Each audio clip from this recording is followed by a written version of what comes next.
এই জম শক্তির জন্য এটা এত পাওয়ার, এত গাছ দিয়া আমি এই জম শক্তির জন্যটা তৈরি করছি, এটা না খাইলে আপনি বুঝবেন না।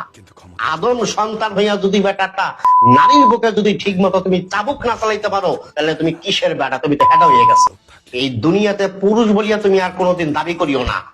যদি একটা নারীর বুকে যদি ঠিক মতন তুমি যদি অস্ত্র না চালাইতে পারো, তুমি ঠিক মতন অস্ত্র চালাইতে চাও, গুল্লি যদি ঠিক মতন টিপে টিপে বাইর করতে চাও, যদি টিউব দিয়ে যদি হাওয়াটারে ফলাইতে চাও, তুমি সেবন করবা জম শক্তির চূর্ণ। এই জম শক্তির চূর্ণ খাবার পরে তোমার থেকে 10 ইঞ্চি লাম্ব হইব, 4 থেকে 5 ইঞ্চি লম্ব, মোটা রডের মতো শক্ত, কঞ্চির মতন টাইট।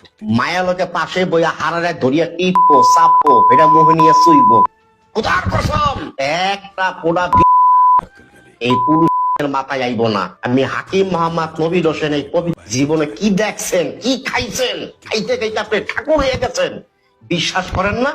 আপনি আমার এই জম শক্তি চূর্ণটা খালো, মায়া লাগে লাগে 4বার 5বার খেলাইবেন, দুর্বল হইবেন না। গুতাইতে গুতাইতে পানি এক রাইতে 3-4 বার ভাঙবেন। এটার নামই জম শক্তি চূর্ণ। এটা খাবার পরে 40 থেকে 50 করবেন, 4 থেকে 5 করবেন, ক্লান্ত হইবেন না।